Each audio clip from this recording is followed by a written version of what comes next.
Elsewhere in the UK and across the world, more than 80 corporate crisis teams were simultaneously seeing the same streaming news, and the exercise was underway. So are we looking at an exercise with 80 different corporate crisis teams, or are we looking at the latest London terror attack? So it goes on, terror attack. The purpose of the exercise was nothing less than to test the financial sector's resilience to a coordinated terror attack. Given the government departments and major international companies involved, it was pretty clear success was the only acceptable outcome. To add to the pressure, international observers were also in attendance, so the stakes were high. The internet was used to create a multi-channel interactive experience for the participants, so that during the course of the exercise, more than 2,000 players from more than 80 companies were able to rehearse their roles in a highly realistic environment. A series of live websites were created to give all the players the same information at exactly the same time, representing news media, financial data, and information from the emergency service. So, a series of live websites were created to give all the players the same information at exactly the same time, representing news media, financial data, and information from the emergency agency. What I forgot to tell you about this video, the presentation video from Crisis Cloud, is that while this whole thing is going on, where they coordinate the different teams from what they call Crisis Cloud, there's also built in the whole system a constant news feed to news agencies, Facebook, social media, and Twitter, with hundreds of Twitter accounts and so on, pumping out information. This is what they say in their instruction video. So, sorry, Ole, I didn't mean to interrupt you. Okay, so it says here, like, during the 3-hour exercise, the websites handle more than 15 gigabytes of data on more than 200 pages. The financial data site contained 480 constantly changing graphs, and there was a page updated every 2 minutes. There was also around 3,500 downloads of individual video files from the news site. Which news site? Okay. By the end of the exercise, all the corporate teams had the opportunity to rehearse their roles and were better able to understand how their planned responses influenced or were influenced by others' actions. Participant feedback was highly positive, and the post-exercise report identified valuable lessons that were subsequently embedded with the exercise participant community so that resilience was enhanced. So, what was that describing? So, Ole, let me ask you a direct question.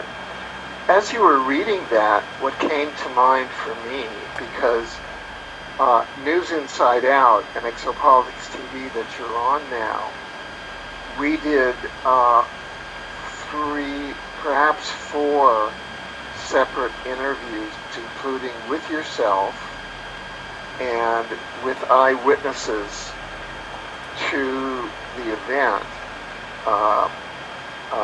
to the March 22nd, 2017 Westminster Brexit false flag. Do you think that that company, Crisis Solutions, is describing their corporate observation point and operation around what we know as the March 22nd Westminster Brexit false flag? Is that what they're talking about?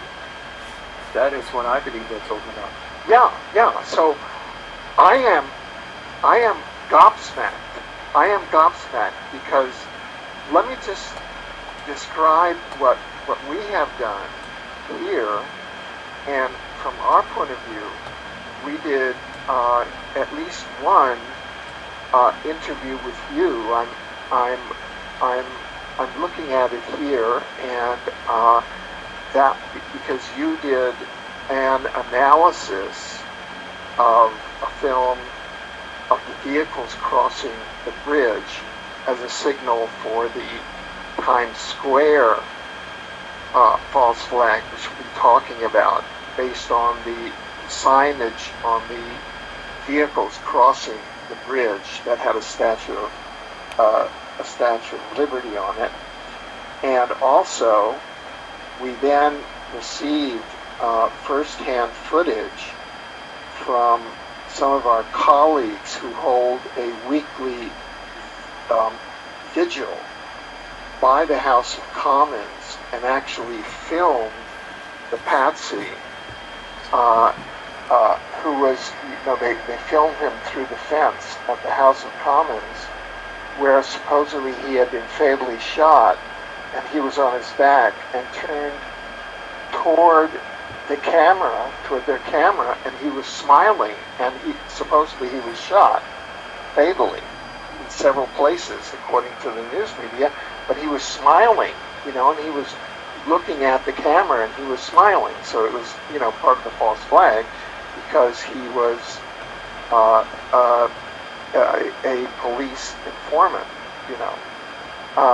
and he was playing a role. So he had, presumably, he was a crisis actor in the crisissolutions.com corporate event, and all of these corporate sponsors then had supposedly chipped in and bought their ticket to this mega corporate solution, which they, on their side of things, were just viewing as a corporate event. And we, as members of the public, who are just, we're just like widgets out there to be managed, and to have terror memes thrown at us by the media and the politicians, and Prime Minister May and President Trump and all these propaganda mouthpieces just go blah blah blah blah blah with their scripts. So you have really broken the case here. Isn't that the case? I mean, if you're correct, because it seems to me you did not tell me anything, you didn't say anything, and it just struck me that you're talking about a description of the March 22nd Westminster Brexit false flag attack that our news agency did 5 separate interviews on. Isn't that correct? That's what I believe. Wow. What you have to understand is what looks like when there is an assassination, or there is a false or so-called terror attack, there are always very big money at stake. There's corporates make billions out of wars that is created on fake terror. So there's a lot of defense contractors, other companies, everything from AT&T, like media, communication, food distribution, making the uniforms for the soldiers. Like airlines flying the soldiers in and out. Some that have a very big interest in wars, creating wars. They want death and destruction. That is the name of the game. And so also insider trading, lots and lots going on, and so when they talk about 80 different companies, it is a lot bigger than I thought. But they're the ones saying it. I'm not saying it. But what I've seen multiple times lately is that many of these drills, they write in newspaper articles, there's up to like 1,500 people taking part of it. That is 1,500 people. That is a lot of people. So when you think of that, if you move 1,500 people to, for instance, Westminster Bridge or Times Square or that is a lot of people that can do a lot of different things and look like ordinary people all over the place. So now, for instance, Yeah, when the Queen Day massacre took place in Holland, where it said that there was a car that crashed through a crowd trying to hit the Dutch Queen. When you look at it, I've been on location there as well, and the whole thing is that normally there's nothing really happening there. There's a sort of it's an upper dome. It's not in a plaza. It's just along the way. But so whatever happened right there is out of interest for more like myself. And there, do you remember I always refer to their buses transporting the extras to and from location. And also many of the people wounded are being taken into buses and transported away instead of getting into the ambulances. And at that place there were 8 big white buses parked in a long line. So these operations or terror attacks might involve people on location up to 1,500. So that is when you look at Sandy Hook, you say, no, there's too many involved, it's impossible. That's exactly it. That's also what they want you to believe. And it's hard to grasp. But then when you get inside information, I believe that what I just read and their website, I'm still trying to learn more from the website, because I believe that is a gold mine of leaked information, because these people they believe that they are above us. Right. A very arrogant attitude. So they and also it's hard for them to know exactly what we know and don't know. So it's easy for them to make mistakes. But here it's so obviously they're putting it right out there. So either there are these massive exercises that we don't know about. That's very possible. But sorry. So now that I've seen this, because I'm a lawyer and I'm a copyright lawyer. I mean, I've done trademark and copyright in my practice, and because I had a trademark and copyright issue with my channel recently, because one of my guests put up an unauthorized picture of a book by one author for a long time, and then made comments about the book that the author didn't agree with, and then the author wrote in and said that it was beyond what they call fair use. And but then I had long discussions with the lawyer representing that author, and then they withdrew the copyright complaint. And so, because I don't want to endanger Exopolitics TV, because YouTube would have taken down this channel. But I think what we're going to do is we're going to do what's called fair use and take a look at CrisisSolutions.com website so that you can make some comments on it. So I'm just going to go to share screen a moment. With that kind of background, and I know that you and I talked about this prior to the thing, so I just want to, why don't you tell me where you'd like to go? We're on crisis-solutions.com, and what I want to discuss is that I'm doing this for legal content, so let me just share a little bit.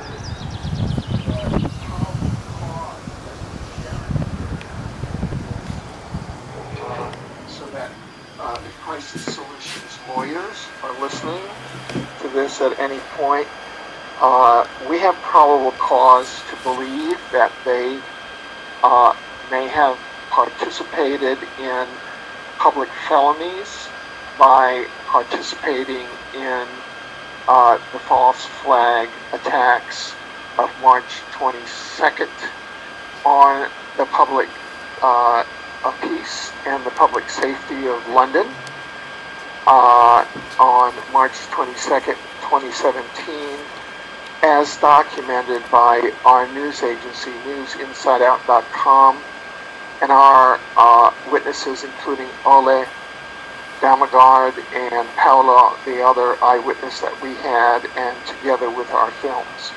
So, and I'm a war crimes judge, and under that authority, under natural law, I'm doing this, and in no way violating any trademark. And this is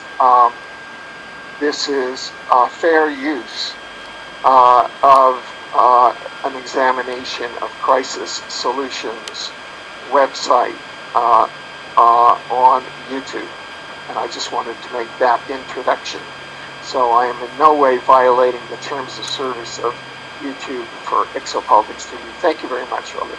So here, take us through this this fair use examination of this Crisis Solutions website.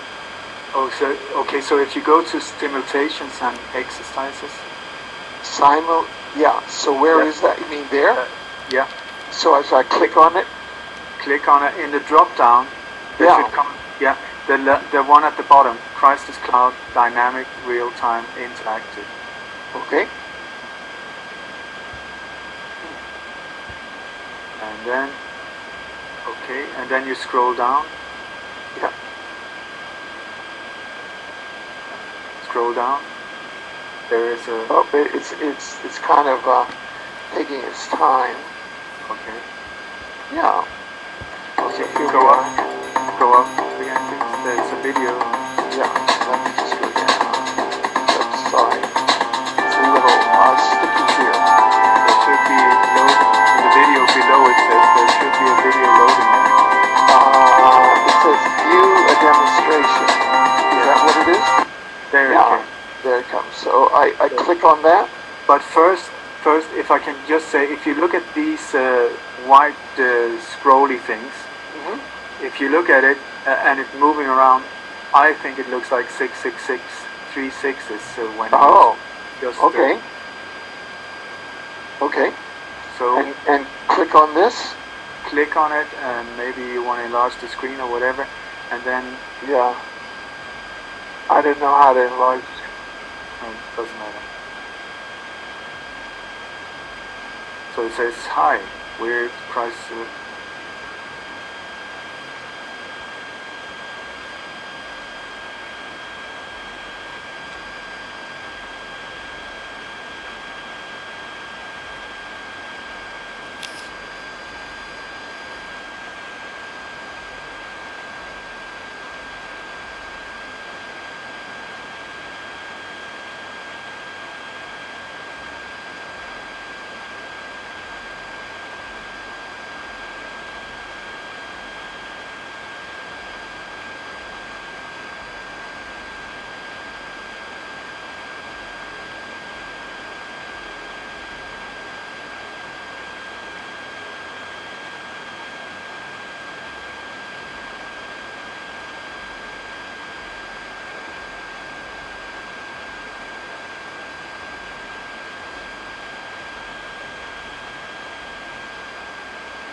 Manchester, Edinburgh, New York. Yeah.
So what do you think about that, Alfred? Well, I think that it's quite a coincidence that we have Manchester, Edinburgh, and New York. Because, now, Manchester, we just had on May 22nd, 2017, the event now, then we'll get to Edinburgh and to New York.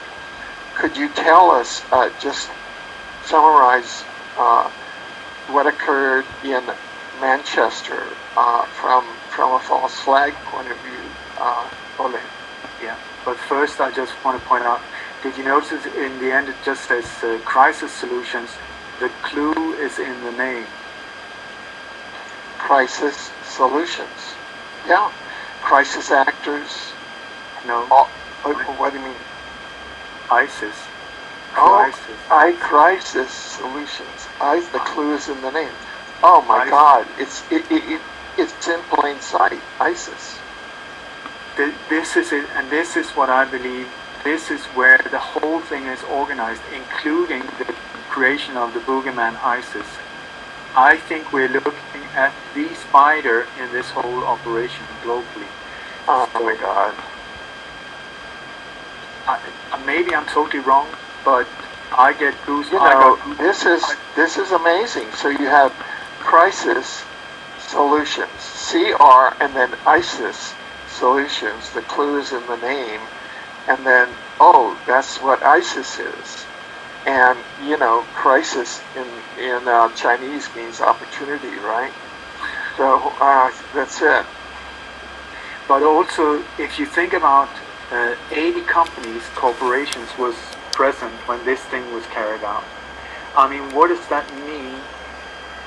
Is it possible that some of these corporations or companies are the ones supplying ISIS with vehicles like Toyota, with clothes, with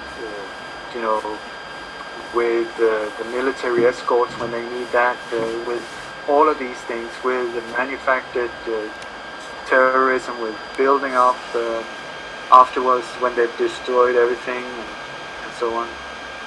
I tell you, I have been looking for this, but I did not know that it existed until I found this. And crisis solutions, as far as I've been able to find out, the reason I found them was because they were the one who carried out the drill in London 3 days before the attack on the River Thames. That is where I found, because I never heard of this company before, but it's been there apparently for some 15 years. So what I really want to know is, 15 years, that is a long time, and they say they're world leading in these areas. So if you remember Peter Power on the 7/7 with Visor Security, I think his name, the company's name.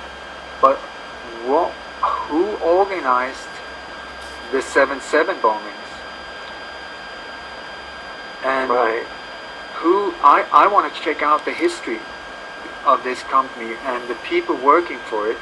There's only, like they say about us, and there's about 7-8 people there, but this one is so much bigger.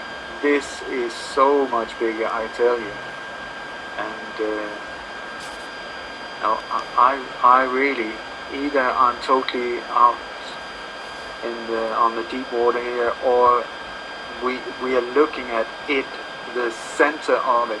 I'm not talking about the sort of the force behind it. I'm talking about sort of the team on a street level who's carrying out these operations, who are bombarding the internet with disinformation, news feeds, all of these trolls, that are attacking people like you and me on Facebook, on Twitter. That makes it so difficult to see what's going on and to know what is real and what is not real, and what is in these tweets.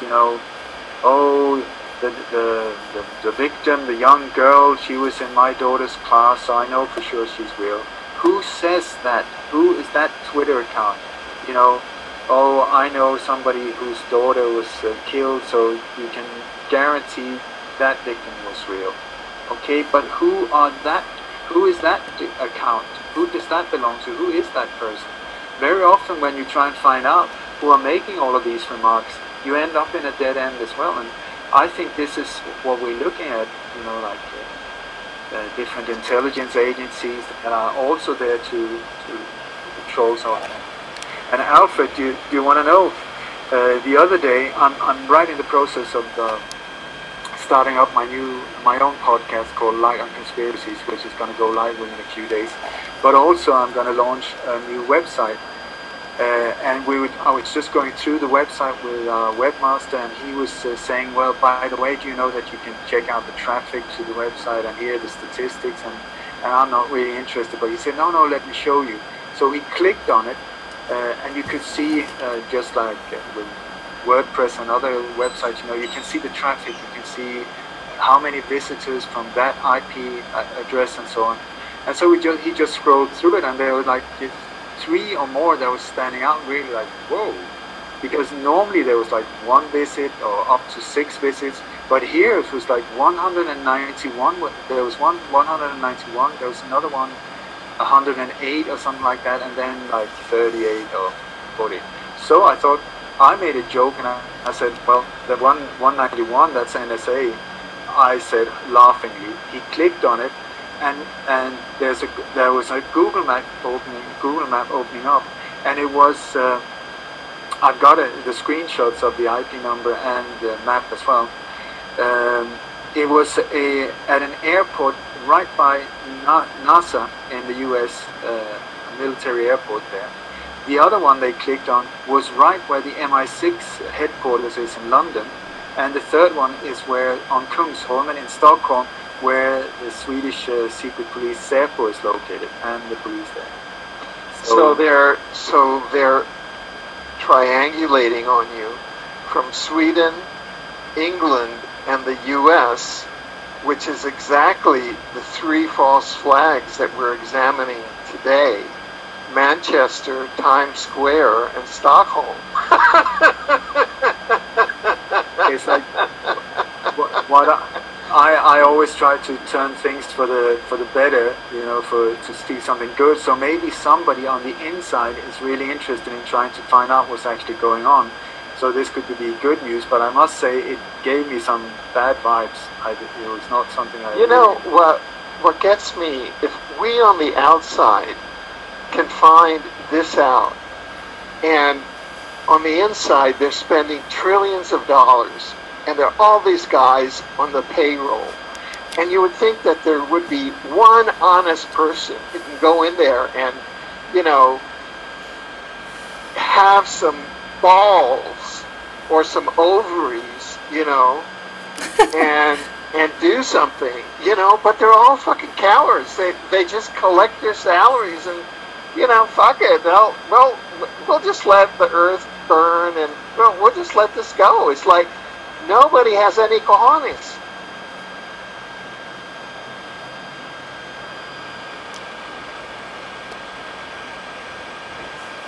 Very horrible to say things like that, but I put a major question mark around the whole thing.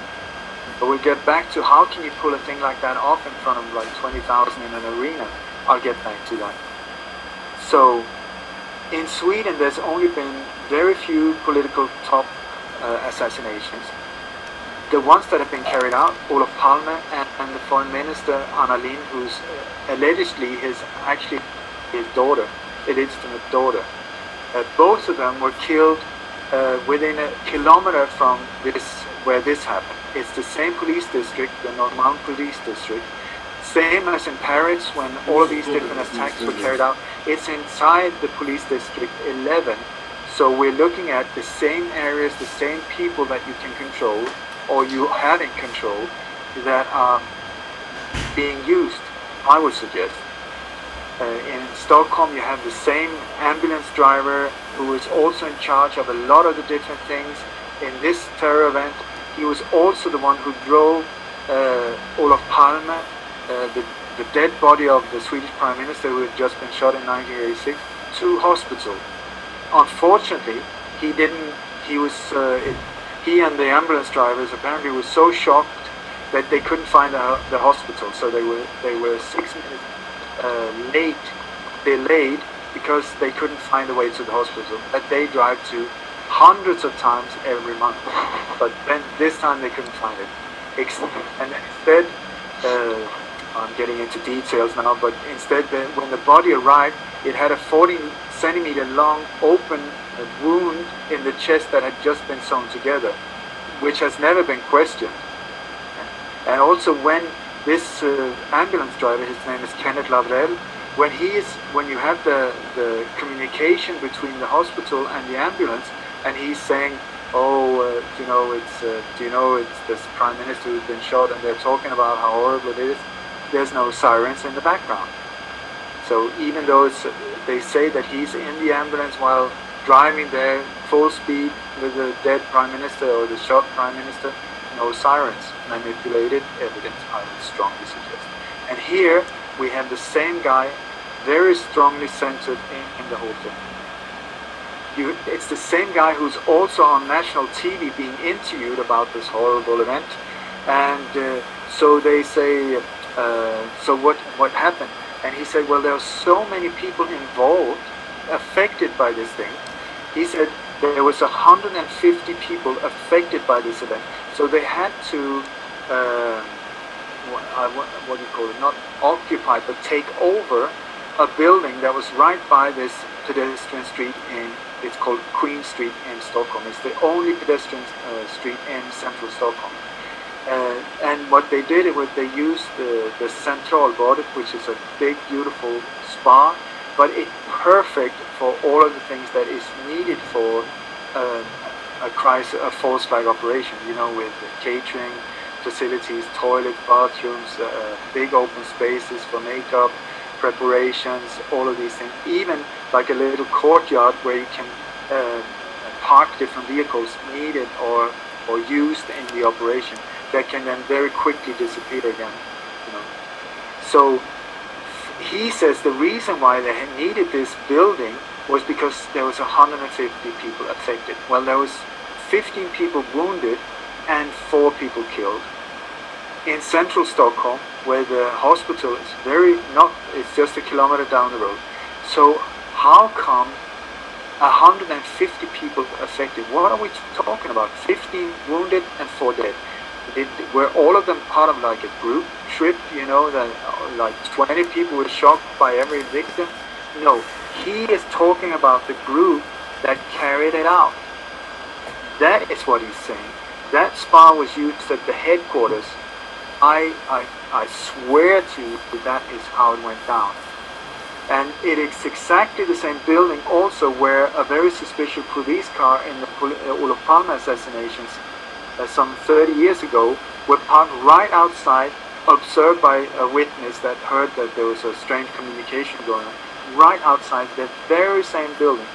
I've never seen these connections before, but it's only now that because I know so much about the assassination that I suddenly can see, oh my God, they're using the same building. I did not know that they were using that spa at the assassination as well.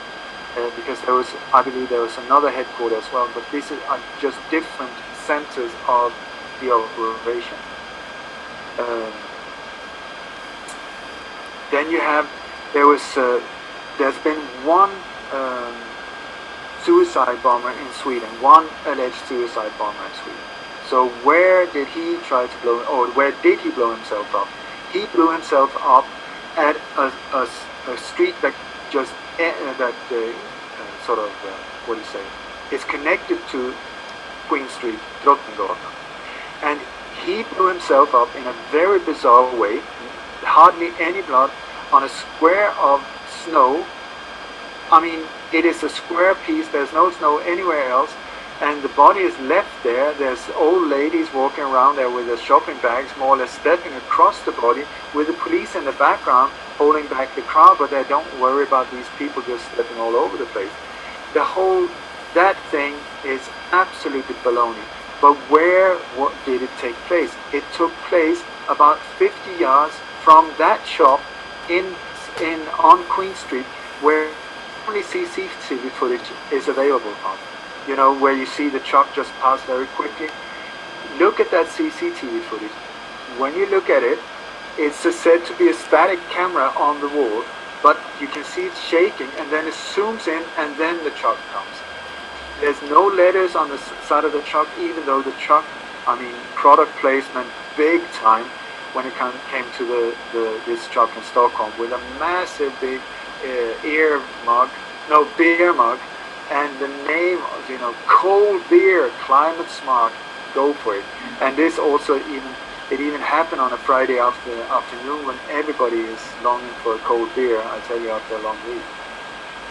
It also happened at 14:53. This time has almost been pumped out like a mantra. And so I was like, 14:53, why do they keep repeating 14:53? What is this whole thing?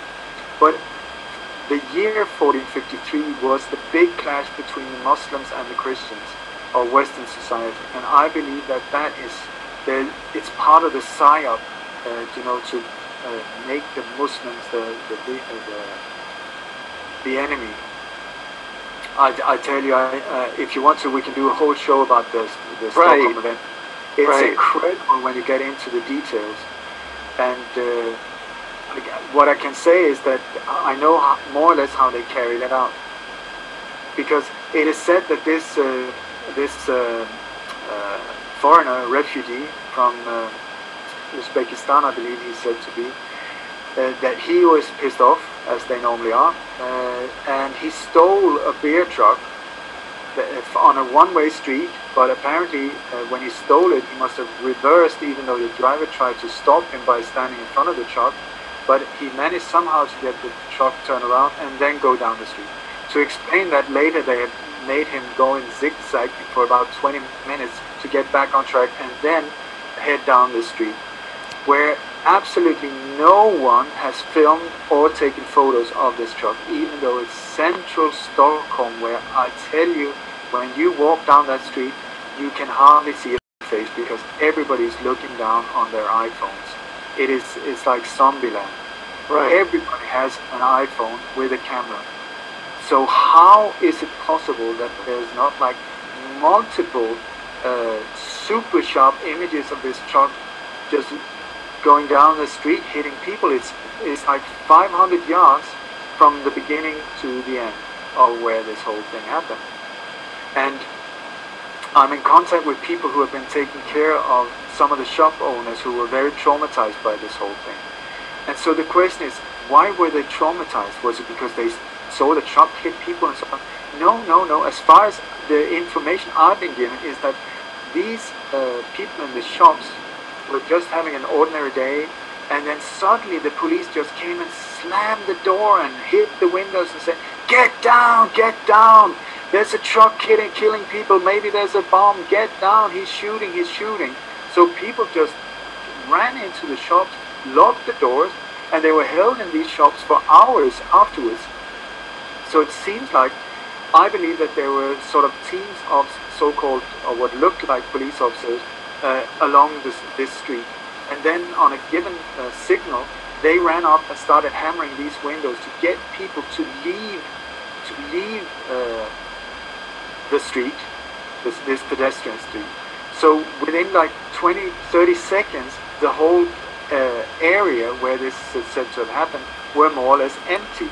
Then they blew off a smoke bomb, so it covered the area where this truck is said to have gone through. So you can't see the final end. And then the truck is said to have hit right into next to the entrance, or it's actually a shop window, to this upmarket place called Åhléns.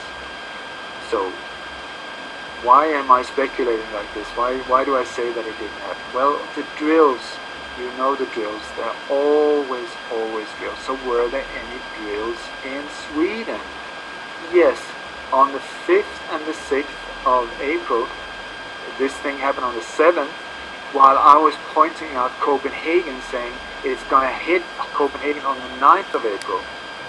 So I don't know, after watching Crisis Solutions video, maybe they regrouped, because this is what they brag about also, that they can just change the operation mid-air. So maybe they hit Stockholm instead, because there was a lot of people in Denmark that was aware of my prediction and was helping me on location, you know, taking films, reporting about when they shut down bus lines in the area around the main train station that I was pointing out. I was pointing out the Axel Towers right opposite the Tivoli entrance and by the main train station. That would be the target. It would be chemical weapons and explosives. That was the thing. And on the 9th of April, which was the anniversary of the occupation of the Nazi war machine for both Denmark and Germany, no, Denmark and Norway, exactly 77 years ago. So, but then instead this happened here in Stockholm. So were there any drills? Yes, there were a 2-day drill for the police, the secret police and the military in Sweden, working on a similar theme as what actually took place. There were also a drill at the hospital, St. Göran's Hospital, where the theme of the drill was that there was a bomb in the exact same upmarket, they keep calling it upmarket shop, Orleans, upmarket, I don't know why they keep repeating that, if this is product placement as well, where this happened. So, but there, it was a bomb, not a truck. So when this thing happened, there was one nurse that came forward and just said, I couldn't believe it. It was exactly what we had practiced, and then it happened. Also, exactly the same hospital were notified that there would be 50 victims, and this was before the event had even taken place. There was a third, I would almost call it a drill, but media drill or media conference that I haven't been able to find the name of the conference, but they were just a stone throw away from where this whole thing happened, where people from international media, from Germany, Belgium, Holland, the UK and Sweden, at least, I bet you, France were there as well, and Turkey. These are the countries that keep getting hit. And the theme of that conference was how for the media to react in case of terror attacks. And then while this workshop was going down, this thing happened. So they more or less just stepped out in the street and started reporting home to their different countries. Oh yeah. There were also drills in both Sweden and Denmark on exactly the day when the London bridge attack happened.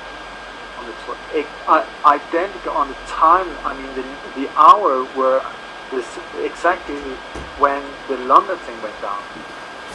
So we're looking once again at crisis cloud type of activity. If they were involved or not, my guess is yeah, big time. Also, the drill in Sweden, they were in the newspaper, it said that they were using an English company with so-called crisis actors. What company was that? I would put my money on Crisis Cloud, or because there's multiple companies now coming forward offering everything from pyrotechnics to there's one called AmpuCon, I think AmpuCon, with only amputee crisis actors. You know, if you want one without an arm or one a leg or maybe both legs off, we're the company. Here you go. Or you can buy dead bodies, they're called sim bodies. You know, they're so lifelike nowadays, some of them, that I've had people on location on fake funerals that we knew no body died, but there is a body in the casket, and they knew that it was a fake body because the guy that was killed was 6'2". Okay, the body in the casket was 5'4". So I mean, it was not that guy, but they had almost to bend over and look very closely. They put a camera inside a Bible to film the whole thing. It's a fantastic couple, Alfred. I would very much like for you to have them on your show if you want to. They call Conspiracy Granny and Side Thorn, and just an ordinary elder couple who have had enough, they have got cojones, I tell you, and over his, you said, very brave people. And do you know what Sidethorn has done? I think is brilliant. Sidethorn sold some property a while ago. He has now 100,000 in silver coin, and he has put up a reward of $100,000 in silver for anyone who can prove without a doubt that there were real deaths in Sandy Hook, blah blah blah. The list is now up to I think the list was 13 or 14 different events, but his aim is to put a list of 30 of these ones, and anyone who can really prove without a doubt somebody died there are here $100,000 US. Yeah, so in that vein, do you think that Manchester qualifies as one of those events where people died or didn't die, or? Alfred. I mean, my logic says that lots of people were killed there. Otherwise, how could they pull it off? Yeah. But what I notice is that very often, right after these events, there's a lot of people missing. Yeah. They go missing, and it's sort of like, even if you're hit by a bomb, I mean, your body is still there in one or more pieces. It's not that you're missing, but here these people are missing, and they're missing for days. So my question is, when we talk about like 22 victims, are we talking about 22 confirmed dead people where the body has been given over to the family, or what are we looking at? Right. And here we're back to the numbers again. You know, it's 22 dead. There's 22. It's just 22, all over. It's just all over the place, right? Oh, it's 22, 22, 22, 22, 22, and then 119 victims. They said no, sorry, wounded. Yeah.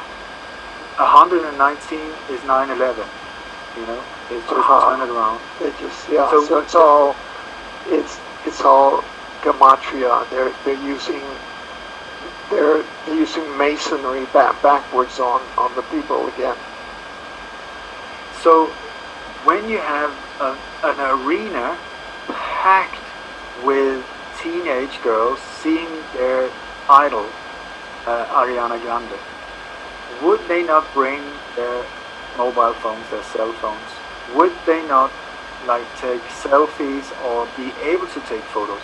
How many photos have you seen from the inside of this arena? How many videos have you seen from the inside of this arena? I've seen like a handful. That's maximum. The people who were, well, there's people, I've seen photos where people are lying wounded on, or you know, and so on the floor. Yeah, they're middle-aged men.